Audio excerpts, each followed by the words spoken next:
العلم هو النور الهادي والمفتاح لكل الخير من يريد الله به خيرا. بسم الله الرحمن الرحیم. السلام علیکم ورحمۃ اللہ وبرکاتہ. عزیز طلبہ کرام، گزشتہ مجلس میں ہم نے سورہ زاریات کے ابتدائی آیات کا خلاصہ یا اس کے لغات سے متعلق آپ سے گفتگو کی تھی، اور آج کی مجلس میں انشاءاللہ ہم چند آیات سے متعلق تفسیری گفتگو یا مفسرین نے ان آیات سے متعلق جو تحقیقات درج کی ہیں، لکھی ہیں، وہ انشاءاللہ ہم آپ کو پیش کرنے کی کوشش کریں گے. دعا کیجئے کہ اللہ تعالیٰ ان آیات کے ذریعے کچھ ایسا استفادہ ہو جائے ہماری آپ کی اور پوری امت مسلمہ کی زندگی قرآن کریم کی آیات اور اس کی تعلیمات سے ڈھل جائے، اور ہم مکمل طور پر قرآن و حدیث کے ہو کے رہیں اور اس کی تعلیمات کو عصر حاضر کے تقاضوں کے اعتبار سے سمجھنے اور سمجھانے کی کوشش کریں. دیکھیں، قرآن کریم کی آیت تھی وَالسَّمَاءِ ذَاتِ الْحُبُكِ إِنَّكُمْ لَفِي قَوْلٍ مُخْتَلِفٍ. جیسا کہ کل ہم نے آپ کو بتایا کہ حبک یہ حبیقتن کی جمع ہے. اس کے معنی ہے کپڑے کی دھاریاں. کپڑے کی دھاریاں، جو کپڑے پہ دھاریاں ہوتی ہے الگ الگ کلر کی دھاریاں، چونکہ سڑک اور راستے کے مشابہ ہوتی ہیں، چونکہ لمبی ہوتی ہیں، کبھی ٹیڑھی بھی ہوتی ہیں، تو کسی بھی کپڑے میں کلر کی جو دھاریاں ہوتی ہیں وہ سڑک اور راستے کے مشابہ ہوتی ہیں. اس لیے راستوں کو بھی حبک کہہ دیا جاتا ہے، اور راستوں سے وہ راستے مراد ہو سکتے ہیں جن سے فرشتوں کی آمد و رفت ہوتی ہے، اور اس سے ستاروں سیاروں کے مدار بھی مراد ہو سکتے ہیں. چونکہ کپڑے کی دھاریاں کپڑے کی زینت ہوتی ہیں. کپڑے کی دھاریاں کپڑے کی زینت ہوتی ہیں، اور اسی لیے بعض مفسرین نے حبک کا ترجمہ زینت والے آسمان سے بھی کیا ہے.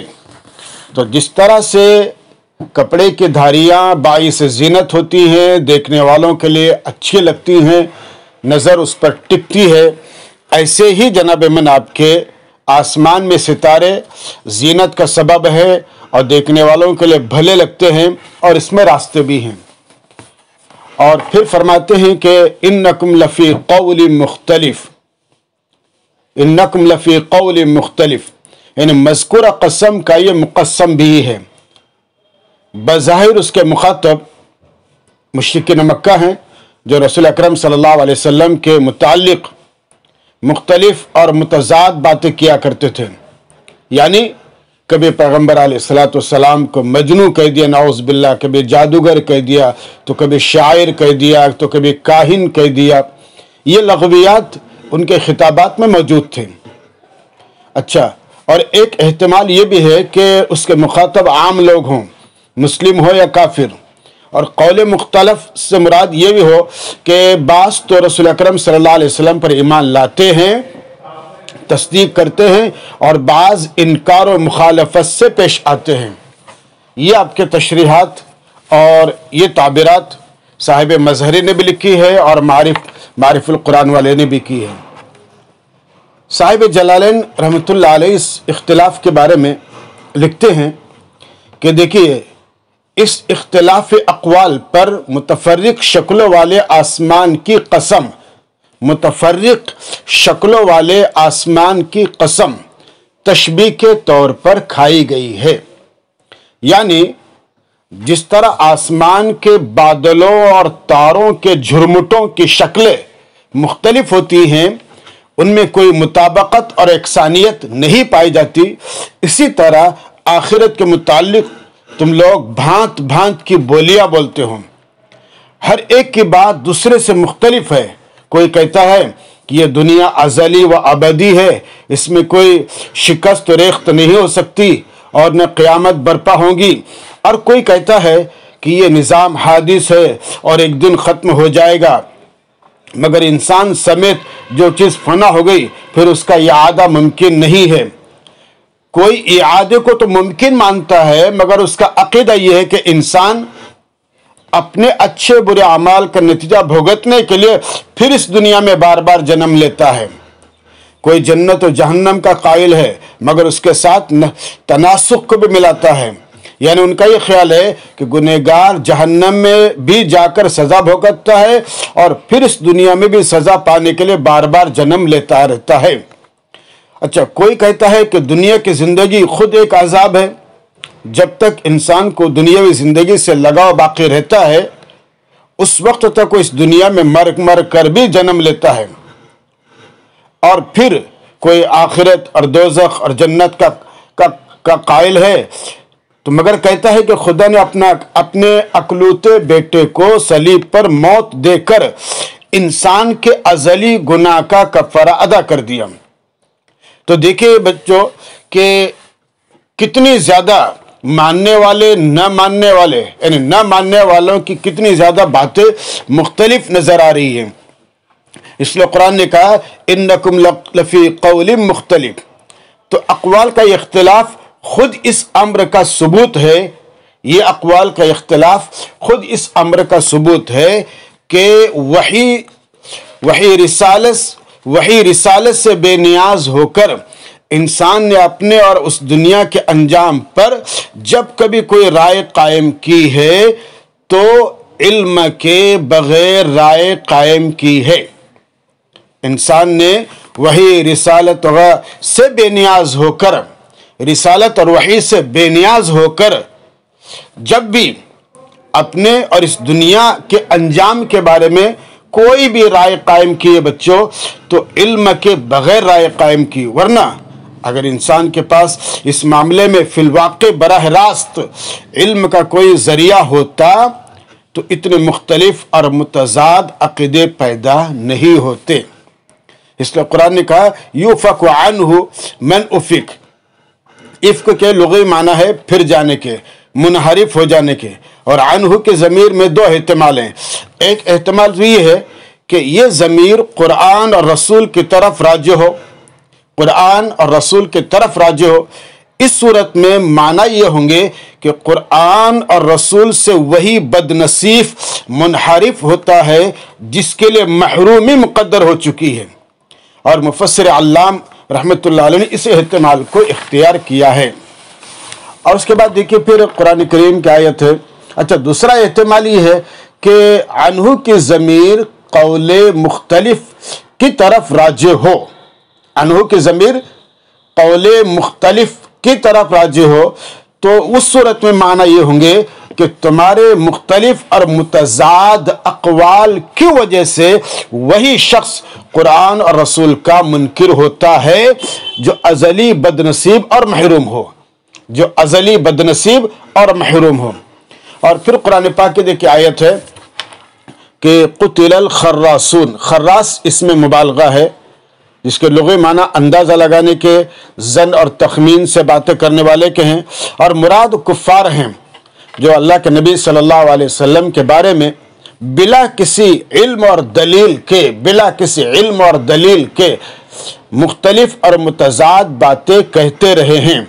اس لیے خراسون کا ترجمہ مفسرین نے کذابون کا کہا ہے، اور ہم نے لغات میں کل آپ کو بتلایا ہم نے کہ دیکھیے جو آدمی جھوٹ بولے گا تو یقیناً وہ اٹکل سے کام لے گا، اس لیے کہ سچا جو آدمی ہوتا ہے، جو اپنی بات میں سچ ہوتا ہے، وہ کبھی بھی نہ اٹکل سے کام لے گا، نہ ظن و تخمین سے کام لے گا، اور نہ جناب من آپ کے ڈرنے سے کام لے گا، بلکہ حقیقی آدمی، سچا آدمی، مدلل آدمی کبھی بھی نہ ڈرے گا اور نہ جناب من اٹکل سے کام لے گا۔ تو اب یہاں پر خراسون کا ترجمہ یا خراسون سے مراد کذابون کر دیا گیا ہے یا مفسرین نے مراد لیا ہے. اور یہ کذابون اور خراسون یہ مشرکین کے اصل فکر کی طرف متوجہ کرتا ہے. اور بچوں یہ ہمیں سمجھ میں بھی آتا ہے کہ جو آدمی جھوٹ بولتا ہے اور جھوٹ میں ماہرانہ کلام رکھتا ہے، ماہر فن ہوتا ہے، تو وہ آدمی بچوں ہمیشہ سچ کو پردے میں رکھے گا، حقائق سے انحراف کرے گا اور جھوٹ بولنا اپنی عادت ڈالے گا. لیکن تابقہ جھوٹ ہر انسان کا، چاہے وہ انسان دنیا کا کتنا بھی بڑا انسان ہو، لیکن اس کا جھوٹ دائمی اور ازلی ہمیشہ نہیں رہتا.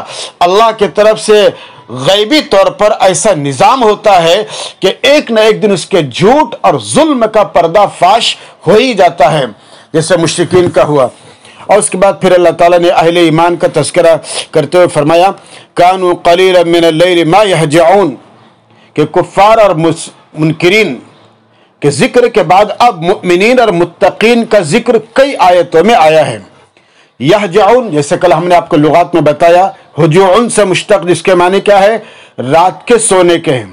اور ما قلیلا ما یہ قلت کی تاکید کے لیے ہے، جیسے قلیلا ما تذکرون، جیسے وہاں پر ما آیا ہے قلت کی تاکید کے لیے، ایسے یہاں پر بھی آیا ہے. اس میں پرہیزگار مؤمنین کی صفت بتائی گئی ہے کہ وہ رات کو اللہ کی بندگی میں گزارتے ہیں، سوتے بہت کم ہیں. اور یہ تفسیر علامہ ابن جریر رحمۃ اللہ علیہ سے منقول ہے، اور حسن بصری رحمۃ اللہ علیہ سے بھی یہی تفسیر منقول ہے. اور حضرت ابن عباس رضی اللہ تعالیٰ عنہ، قتادہ، مجاہد، دیگر ائمہ تفسیر نے اس جملے کا مطلب حرف ما کو نفی کے لیے قرار دے کر، حرف ما کو نفی کے لیے قرار دے کر یہ بتلایا ہے کہ رات کو ان پر تھوڑا سا حصہ ایسا بھی آتا ہے جس میں وہ سوتے نہیں بلکہ عبادت، نماز وغیرہ میں مشغول رہتے ہیں. تو اس مفہوم کے اعتبار سے وہ سب لوگ اس کا مصداق ہو جاتے ہیں جو رات کے کسی بھی حصے میں عبادت کر لیں، خواہ شروع میں یا آخر میں یا درمیان میں. اس لیے حضرت انس رضی اللہ تعالیٰ عنہ اور حضرت ابو العالیہ رحمۃ اللہ علیہ اس کا مصداق ان لوگوں کو قرار دیا ہے جو مغرب عشاء کے بعد نماز پڑھتے ہیں، جیسے کہ ابن کثیر رحمۃ اللہ علیہ نے بھی اس کو اختیار کیا ہے. تو دیکھو بچوں کہ لفظ کے سمجھنے میں اور آیت کے مراد کے سمجھنے میں جتنے لوگ آپ کے اسلوبی طور پر اختلاف رکھتے ہیں، دلائل کے طور پر اختلاف رکھتے ہیں، تو ان میں سے کوئی بھی اہل سنت والجماعت کے عقائد، ان کے افکار اور ان کے دلائل سے الگ ہٹتا نہیں ہے، بلکہ انہی دلائل کی روشنی میں قرآن کریم کی آیات اور الفاظ اور لغات اور اعراب کو مد نظر رکھتے ہوئے، اختلاف ابواب اور اعراب کو مد نظر رکھتے ہوئے آیات سے استفادہ کرتے آئے ہیں، کرتے رہے ہیں، اور یہاں پر بھی بہرحال وہی ہے. اور اس کے بعد پھر قرآن کریم فرماتا ہے وَفِي أَمْوَالِهِمْ حَقٌّ لِلسَّائِلِ وَالْمَحْرُومِ. دیکھیے ایک ہے سائل، سب کو معلوم ہے، سوال کرنے والا، مانگنے والا، اور ایک ہے محروم. تو یہ بہرحال سمجھنے کی بات ہے کہ محروم سے مراد وہ ضرورت مند انسان ہے جو سوال سے اجتناب کرتا ہے، جو سوال سے اجتناب کرتا ہے، یعنی سوال کرنے میں اس کے سامنے حیا غالب آتی ہے، غیرت غالب آتی ہے. حیا اور غیرت کی وجہ سے وہ کسی سے سوال نہیں کرتا، گرچہ وہ ضرورت مند ہے، جیسے ائمہ مساجد، مؤذنین، اور اسی طرح سے قوم کے وہ عام لوگ جو عزت نفس کی وجہ سے کسی مالدار کے در پر اور کسی سیٹ کے یہاں پر جا کر کھلم کھلا صاف الفاظ میں نہیں مانگتے، بلکہ ان کی حیت، ان کے چہرے، ان کا رکھ رکھاؤ اور ان کا لباس کچھ اس انداز کا ہوتا ہے کہ سمجھدار انسان ان کو سمجھ لیتا ہے کہ یہ آدمی ضرورت مند ہے، لیکن زبان پر حرف سوال نہیں لاتا. تو قرآن کریم نے اس کی طرف اشارہ کیا ہے کہ دیکھو ان مالداروں کے مال میں جہاں سائل کا حق ہے وہی محروم کا بھی حق ہے، اس لیے اس کو سمجھنا چاہیے. چنانچہ مستحق ہونے کے باوجود لوگ اسے نہیں دیتے. یہ قتادہ اور زہری کی رائے ہے. علامہ شوکانی رحمۃ اللہ علیہ نے اس کو ذکر کیا اور فرماتے ہیں کہ یا وہ شخص مراد ہے جس کا آفت ارضی و سماوی سے سب کچھ تباہ ہو جائے. اور یہ رائے آپ کے حضرت زید بن اسلم سے منقول ہے. اور صاحب شوکانی نے فتح القدیر میں حضرت حسن محمد بن حنفیہ کے ذریعے سے کہا ہے کہ محروم وہ شخص ہے جو مال غنیمت اور مال فے سے محروم رہے. تو دیکھیے یہاں پر بھی اقوال کا اختلاف ہے، لیکن کلی اور اصل بات وہی آ رہی ہے کہ جو حیا، شرم، خودداری، ان تمام چیزوں کی وجہ سے براہ راست صاف الفاظ میں نہیں مانگتے، لیکن اگر آپ ان کے چہرے دیکھیں گے اور ان کا رکھ رکھاؤ دیکھیں گے، ان کا لباس دیکھیں گے، تو یقیناً آپ کو محسوس ہوگا کہ یہ بندہ بھی ضرورت مند ہے. اب دیکھیے اس آیت میں مؤمنین متقین کی صفت بتلائی. کیا؟ کہ وہ اللہ کی راہ میں مال خرچ کرنے کے وقت صرف سائلین ہی کو نہیں دیتے، بلکہ ایسے لوگوں کا بھی خیال کرتے ہیں جو اپنی حاجت شرم اور شرافت کی وجہ سے کسی پر ظاہر نہیں کرتے. مطلب یہ ہوا بچوں کہ مؤمنین اور متقین صرف بدنی عبادت نماز، روزہ، شب بیداری پر ہی اکتفا نہیں کرتے، بلکہ مالی عبادت میں بھی ان کا بہت بڑا حصہ ہوتا ہے. اس لیے انسان کو ایسے لوگوں کو تلاش کر کے دینا چاہیے. اور اس کے بعد پھر قرآن کریم نے فرمایا انہ لحق مثل ما انکم تنطقون، یعنی جس طرح تم کو اپنے بولنے اور کلام کرنے میں کوئی شک اور شبہ نہیں ہوتا، اسی طرح سے قیامت کا برپا ہونا بھی ہے. کہ جیسے تمہارے کلام میں تم کو شک نہیں ہوتا، تو ایسے ہی اللہ کی طرف سے قیامت کا واقع ہونا ہے اور یقینی امر ہے، اس میں کوئی شک اور شبہ نہیں ہے. اس کے بعد پھر بچوں قرآن کریم کے آیات ہیں کہ هل اتاک حدیث ضیف ابراہیم المکرمین، یہ اللہ کے نبی صلی اللہ علیہ وسلم کو خطاب ہے. اور ضیف ابراہیم سے مراد وہ فرشتے ہیں جو یا تو 12 تھے یا 10 تھے یا ان میں سے اور زیادہ تھے. اور یہ تمام آپ کے فرشتے تھے جو ابراہیم علیہ السلام کے پاس آئے. دخلوا علیہ فقالوا سلاما ای نسلم سلاما، تو حضرت ابراہیم نے بھی کہا سلام ای سلام علیکم. قوم منکرون، یہ ایسے لوگ تھے، انجانے لوگ تھے. انجانے کا مطلب یہ ہے کہ وہاں کے باشندے نہیں تھے، یہ عجیب سے لوگ تھے اور غیر معروف لوگ تھے.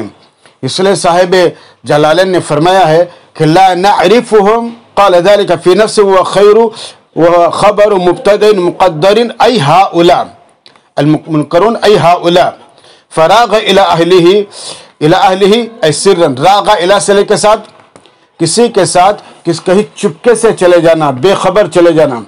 فجاء بعجل سمین، یہاں سمین کا لفظ ہے اور سورہ ہود کے اندر عجل حنیس کا لفظ ہے. اس کے معنی آتے ہیں بھنا ہوا، مشوی کے معنی میں. فقربہ الیہم قال الا تأکلون، یعنی حضرت جبریل علیہ السلام نے یہ جو مہمان آئے تھے، فرشتے مہمان کی شکل میں، تو ان پر یہ کھانا پیش کیا. لیکن جب وہ مہمانوں نے ہاتھ کھینچا، چونکہ اصلاً تو فرشتے تھے، انسانی شکل میں آئے تھے، وہ تو کھانے سے رہے، کھایا نہیں. اور فلم یجیبوا، اور کوئی بات بھی نہیں کی. فأوجس فی نفسی فأوجس منہم خیفہ، اوجس معنی اضمر، دل میں کوئی چیز چھپانا. تو حضرت ابراہیم علیہ السلام نے اپنے دل میں خوف، ایک طرح کا خوف چھپایا کہ بھئی یہ کون لوگ ہیں، میں کھانا پیش کر رہا ہوں، مہمان لوگ ہیں اور میں کھانا بہترین کھانا پیش کر رہا ہوں اور کھا کیوں نہیں رہی ہے. تو خیفہ ای الخوف، ڈر محسوس کیا. تو ان مہمانوں نے کہا کہ نہیں آپ ڈریے مت، لا تخف ان رسول ربک، ہم آپ کے رب کے پیغامبر ہیں اور پیغام لانے والے ہیں. اور پھر انہی فرشتوں نے حضرت ابراہیم علیہ السلام کو بشارت دی. کس کی بشارت؟ بغلام علیم. کون سا غلام؟ ذی علم کثیر. اور وہ اسحاق علیہ السلام، اور ان کا سورہ ہود میں بھی ان کا ذکر ہے. اب یہ جب ذکر آیا جناب من آپ کے، تو حضرت ابراہیم علیہ السلام کی گھر میں ان کے اہلیہ محترمہ وہی کھڑی تھی، حضرت سارہ. فاقبلت امرأته اي سارہ فی صرۃ معنی الصیحہ، چیخ، فوراً چیختی ہوئی آئی، اپنے چہرے پر شرم کے مارے، تعجب کے مارے مارنے لگی. سکت وجہہا، سکہ کے معنی چہرے پر تماچا مارنا، یہ تماچا جیسے مارنا تعجب کی وجہ سے تھا. اور کہنے لگے عجوز عقیم، یہ لو میں ایک بوڑھی ہوں اور عقیم بانج بھی ہوں، کہ عمر اس وقت ہو رہی ہے 99 سنہ، 99 سال کی عمر ہے. اور ابراہیم علیہ السلام کی 100 سال یا 120 سال یا اس سے زیادہ کم، مختلف روایتی عمر کے. تو میرے شوہر کی عمر اتنی زیادہ اور میری اتنی عمر، تو آخر اس عمر کے اندر اولاد تو ہونا مشکل ہے. اس لیے کہ عام طور پر اولاد کے ہونے کی جو عمر ہوتی ہے وہ جوانی کی ہوتی ہے، اور میں بھی اس عمر کے اندر ہوں، 90 کی عمر میری، اور میرے شوہر بھی اس عمر کے ہیں. تو ظاہر بات ہے کہ ظاہری اعتبار سے، یعنی ظاہری اسباب کے اعتبار سے اولاد کو ہونا بہرحال مشکل ہے. اس لیے انہوں نے آپ کے تعجب کا اظہار کیا تھا حضرت سارہ نے. لیکن فرشتے وہ اللہ کی طرف سے بھیجے ہوئے تھے، وہ سمجھ گئے، اور انہوں نے کہا کہ کذالک ای مثل قولنا فی البشارہ، اللہ نے ہم کو ایسا ہی کہا ہے کہ تمہیں لڑکا ہوگا، تمہیں اولاد ہوگی. قال ربک، تمہارا رب نے کہا، اور تمہارا رب حکیم فی صنعہ، یعنی اللہ اپنی کاریگری میں، اپنے اعمال میں بڑی حکمت رکھتے ہیں، اور اپنے مخلوقات کے حالات اللہ تعالیٰ خوب جانتے ہیں. تو بہرحال یہاں پر دیکھیے، چونکہ اب یہ یہاں سے پارے کا آغاز ہوں گے، اس لیے ہم نے یہاں تک آیت پڑھی ہے. تو دیکھیے اس کے اندر آپ کے حل اتاک حدیث ضیف ابراہیم المکرمین، یہاں حل جو ہے، یہ حل اتاک میں حل یہاں شوق دلانے اور دلچسپی پیدا کرنے اور اس قصے کی عظمت کو ظاہر کرنے کے لیے ہے. تو حل کس کے لیے یہاں پر ہے؟ یہ شوق دلانے، دلچسپی پیدا کرنے اور اس قصے کی عظمت شان کو ظاہر کرنے کے لیے. اور یہ بھی کہا گیا ہے کہ یہاں پر حل بمعنی قد ہے، جیسے کہ اللہ تعالیٰ کے قول حل اتی علی الانسان حین من الدہر، یعنی قد اتی علی الانسان. یہ علامہ ساوی رحمۃ اللہ علیہ کی تحقیق ہے. حضرت ابراہیم علیہ السلام کی خدمت میں بطور مہمان آنے والے فرشتوں کی تعداد 3 سے زیادہ تھی، جس کے لیے ضیوف جمع کا لفظ استعمال ہونا چاہیے تھا. لیکن یہاں پر ضیف کا لفظ استعمال ہے، تو اس کی کیا وجہ ہو سکتی ہے؟ تو آپ چونکہ بہرحال لوگ صرف پڑھے ہوئے ہیں اور آپ کو معلومات ہے کہ ضیف چونکہ اصل میں مصدر ہے، ضیف چونکہ اصل میں مصدر ہے، اور مصدر کا اطلاق واحد تثنیہ جمع سب پر ہوتا ہے، اس لیے آپ کو اشکالات باقی نہیں رہا. اور اس کے بعد پھر دیکھیے فرمایا اذ دخلوا، یہ حضرات آئے حضرت ابراہیم علیہ السلام کے پاس، یعنی اذ کے پہلے اذکر فعل محذوف ہے، یعنی اذکر اذ دخلوا فعل محذوف کا ظرف ہے، اور وہی اس کا ناصب بھی ہے. بعض نے حدیث کو عامل مانا ہے، یعنی حل اتاک حدیثہم الواقع فی وقت دخولہم علیہ، اور بعض حضرات نے المکرمین کو ناصب قرار دیا ہے، اس لیے کہ حضرت ابراہیم علیہ السلام نے آنے والے مہمانوں کا داخل ہونے کے وقت اکرام کیا تھا.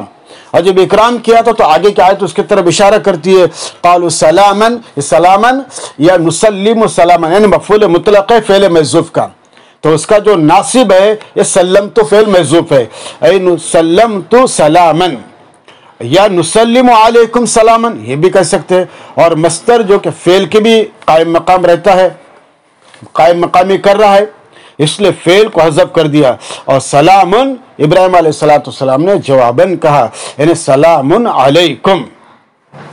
تو اس طرح سے اس کے بعد پھر لفظ آ رہا ہے، دیکھیے فاوجس، وجسن سے وجسا یجس وجسن، یہاں ایجاز سے ماضی واحد مذکر غائب کا صیغہ ہے، یعنی باب افعال سے واحد مذکر غائب کا صیغہ. اور ایجاز کے معنی آتے ہیں دل میں خیال محسوس کرنا، کوئی مخفی آواز کا آنا، جیسے کہ لغات القرآن میں درج ہے. اور انہوں نے صاحب کتاب رحمۃ اللہ فرمایا ازمر فی نفسہ، اسی کا بیان ہے کہ انہوں نے اپنے دل میں چھپایا. اور سرتن یعنی شدید چیخ پکار کو کہتے ہیں، جیسے سریر الباب دروازے کی آواز، سریر القلم قلم کے لکھنے کی آواز، اور اقبلت انہیں صائحتن، انہیں حضرت سارہ آئی، کیسے آئی؟ چلاتے ہوئے، انہیں زور سے چیختی ہوئی چلاتی آئی۔ اور بعض حضرت نے اقبلت کا ترجمہ اخذت کیا ہے، یعنی سارہ نے چیخنا چلانا شروع کر دیا۔ یہ اقبلت شتمتنی کے قبل سے، یعنی تو نے مجھے گالی دینی شروع کر دی۔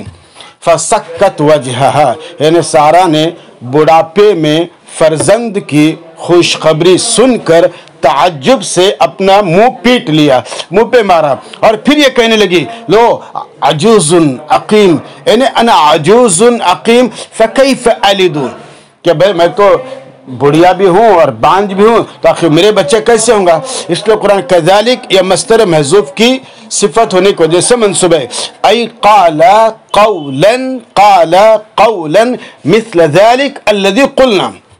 تو اس کے بعد پھر ابراہیم علیہ السلام نے ما خطبکم کے ذریعے آگے کلام فرمایا۔ تو یہاں پر بچوں آپ کے کلام کے اندر یہ ہے کہ حضرت ابراہیم علیہ السلام کا حل اتاک حدیث ضیف ابراہیم، یہاں سے رکو کہ آخر تک اللہ کے نبی صلی اللہ علیہ وسلم کی تسلی کے لیے چند انبیاء علیہ السلام کے واقعات اور بعض گزشتہ قوموں کے انجام کی طرف مختصراً اشارات کیے گئے ہیں، اور انشاءاللہ ہم جب دوسری مجلس میں بیٹھیں گے انشاءاللہ تو ان آیات سے متعلق انشاءاللہ ہم کلام کریں گے۔ یہاں تک کے لیے ان آیات پر ہم اکتفا کرتے ہیں۔ والسلام علیکم ورحمۃ اللہ وبرکاتہ۔ السلام عليكم، لا تنسوا الاعجاب بالفيديو والاشتراك في القناة تشجيعا لنا لنستمر بنشر المزيد إن شاء الله.